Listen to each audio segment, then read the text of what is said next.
Hello everyone. It's a beautiful Saturday late morning here in Bourbonnais. Not a cloud in the sky. Just look at that beautiful blue sky and our church being the backdrop. If this gets any better, I tell you, you'd think we'd be beyond the pearly gates. It's a beautiful day here.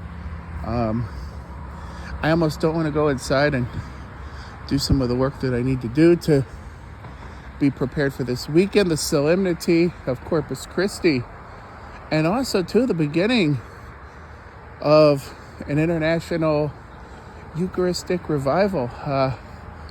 And that will be quite a process of 3 years. And it's kind of sad because in our world, even a number of Catholics do not believe in the real presence of Jesus in the Eucharist. So we as a church have some work to do. We're just at the beginning of this process, and there will definitely be more to come. But for now, I thought I would share with you a construction update. So it's kind of hard because of the sun. So I'm going to see if I can't get myself in here between these boxwoods and take a look. Now, this is the north wall of the church. The north wall is entirely been completed. It's been ground out and tuck pointed. As we zoom in, just look at those beautiful clean mortar joints there. How everything comes together. It's everything looks nice and sharp. They're continuing on the front of church and also the south wall face of the graveyard. And I thought we'd make our way back and I could show you some things. It's hard with the contrast of sun and shade, so you just look at this beautiful sunny day. And I have to take kind of a long detour here around this construction boom. I will observe the caution tape, but I have some more things that I want to show you. So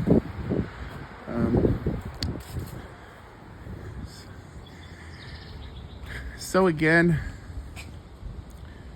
with the tuck pointing, there's just a number of things that need to be addressed.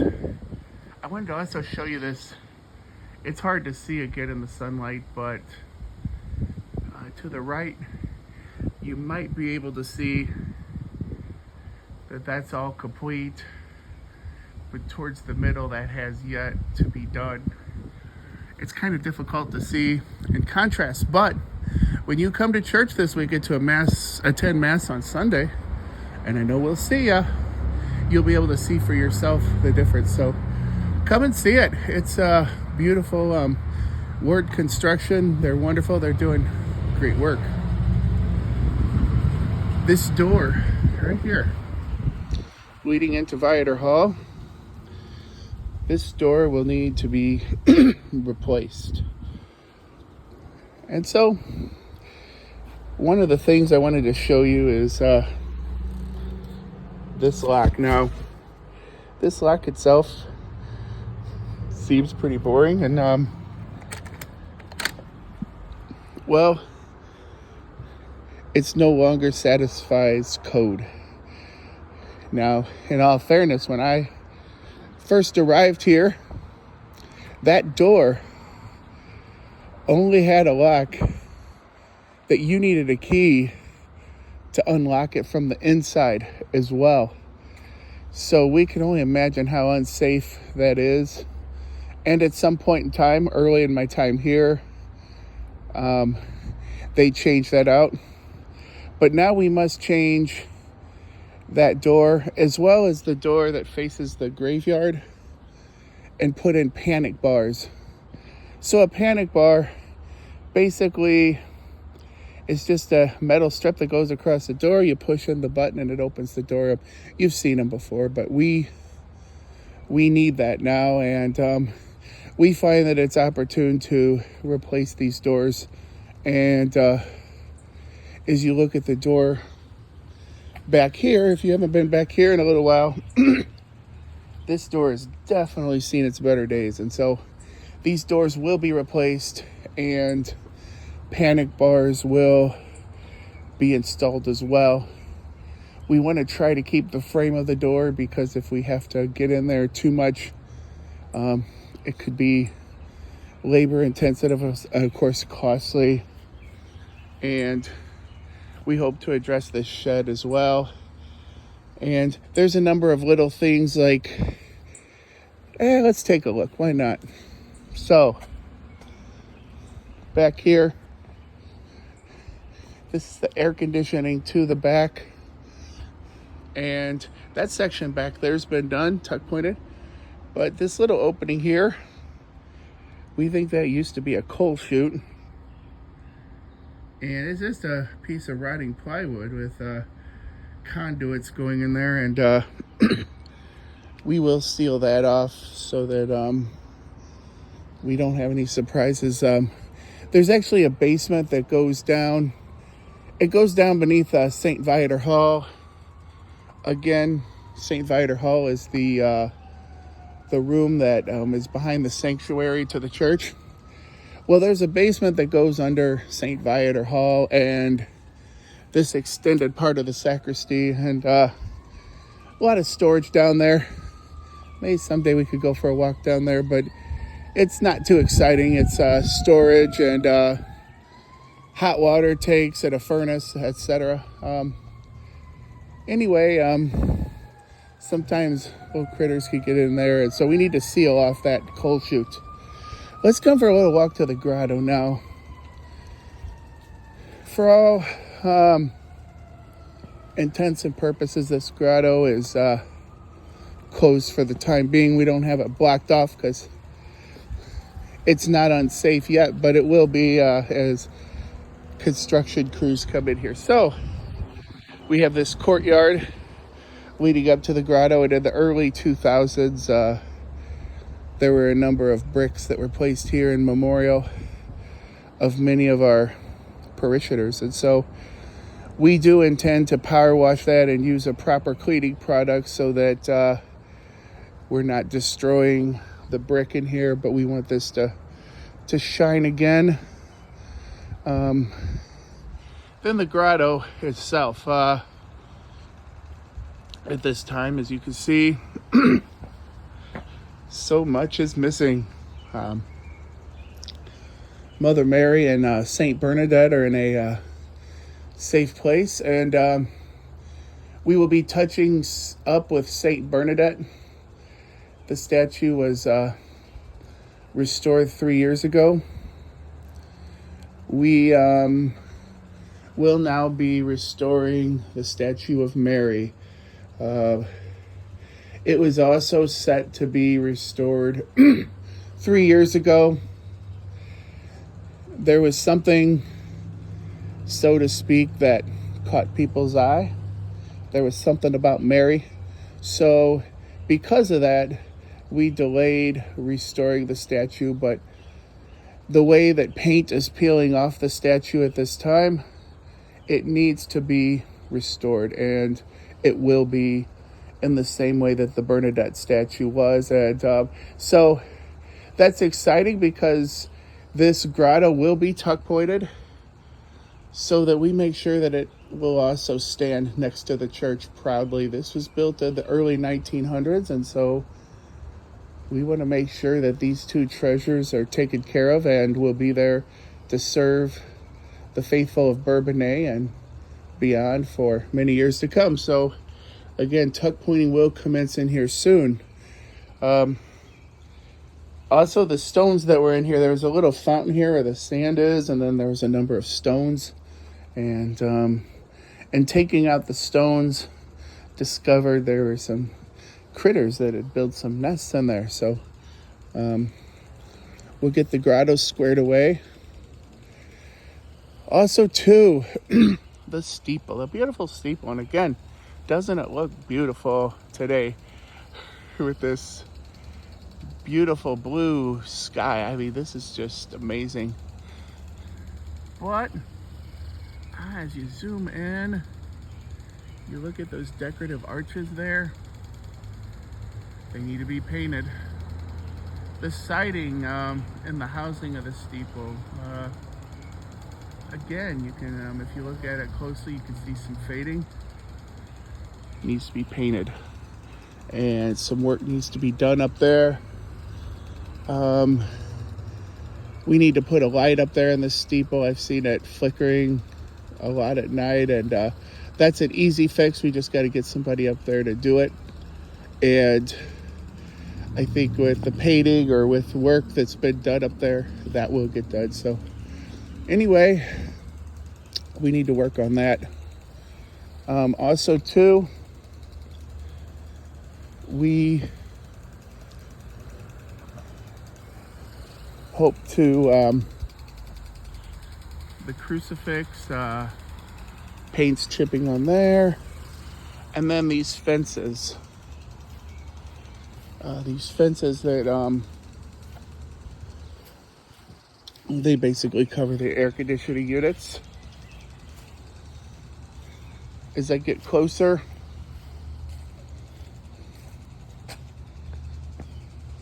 you can see that work needs to be done. While I'm out here, not only celebrating the victory of our tuck pointing, but also too celebrating the good work done by our garden committee. They transplanted some hostas from the side of the church and moved them over here. And then also too in the churchyard, as I go forward here, they've done tremendous work in this garden. So little by little they come in and try to get this looking as nice as possible. Also too, here in the plaza, they continued to work on the decorative plants here in the plaza. In some ways, things have kind of grown together. Maybe too many things were planted to begin with, but they've kind of thinned it out a little bit so that the plants can grow properly and that it looks nice. We had us a little thick growth there for a while. And as you can see, the front of the church, there's some things I need to show you there as well. That top window up there, that's basically, just imagine before electricity, that's a window that provides light to the attic. We want to look at that a little closer and make sure that it's secure and that it doesn't need to be addressed at this time. Also too, there's some work that needs to be done in the windows. Well, we've got another item that could be a big ticket item that we hope to address as well. Again, the doors of the church. Dun, dun, dun. The doors of the church. They're heavy doors. And this one here has 1, 2, 3, 4, 5 hinges to hold it up. It's that heavy. And anyway,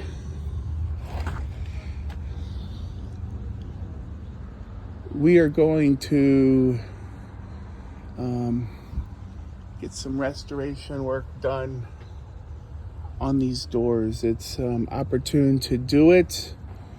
You can paint over it, or you can strip the paint and do the varnish thing. It doesn't really matter.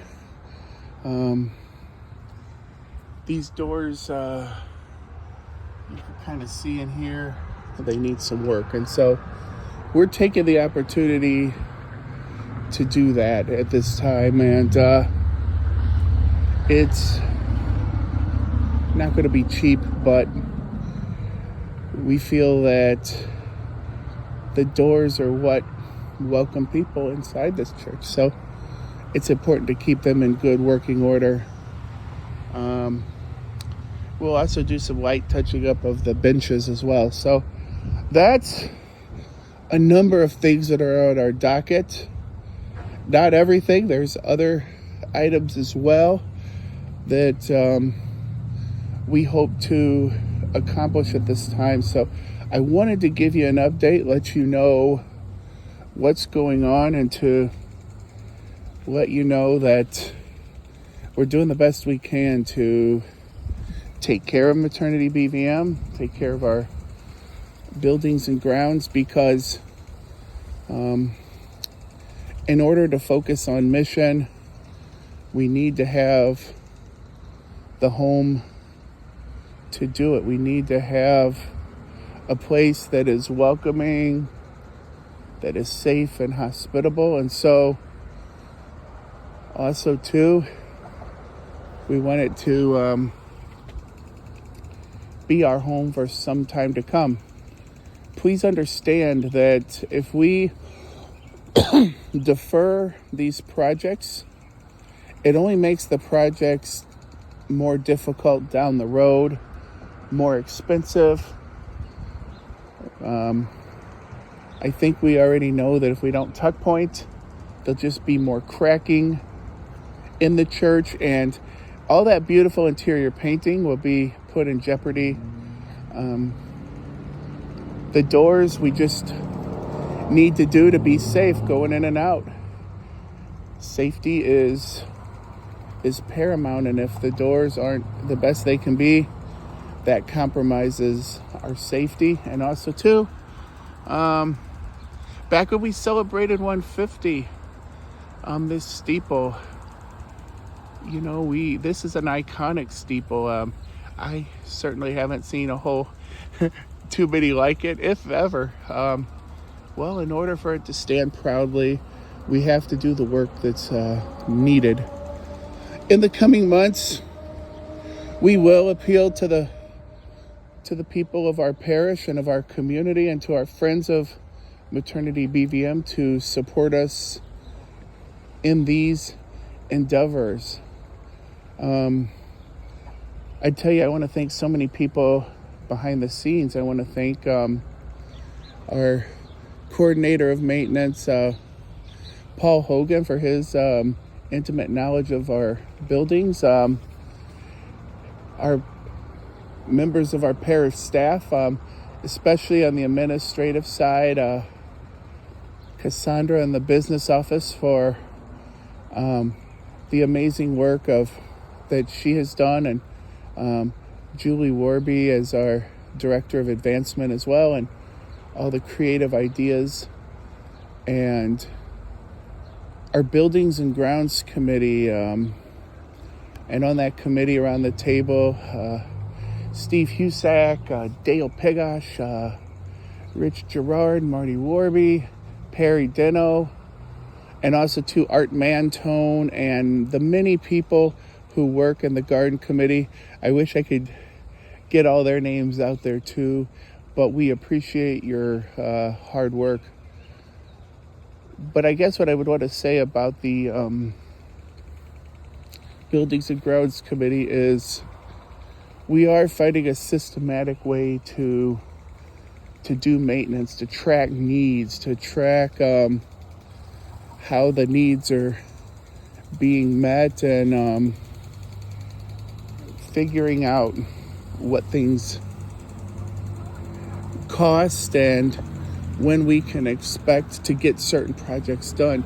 So it's a beautiful thing to behold that we are doing maintenance in a way that is planned out, a way that is well coordinated, and I think you will see the fruits of that approach by and by as we also approach the entirety of our property and plant. We finished the parish library meeting room several months ago. Last summer, it was time to do some repairs in the rectory, and so some improvements have been made there. There's still more that needs to be done. The front office where we greet our our visitors to do business here, there should be some significant work done there as well. So I'm just really proud of all the people coming together, and we will be asking the parish to come together as well to support us and just doing all the things that need to be done in our church, in our offices and meeting rooms, in our rectory, and also our school building. And so anyway, that's a lot. I know it's a lot, but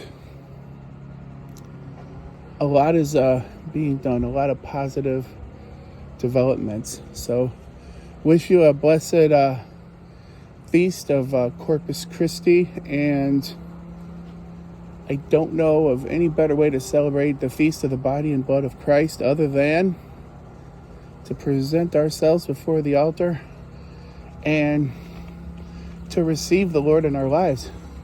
He said in order for us to have life within us, we must eat his body and drink his blood, and he will raise us up on the last day. So come on out. Let's celebrate together. And I hope you have a blessed weekend and a good week ahead, and having a good summer as well.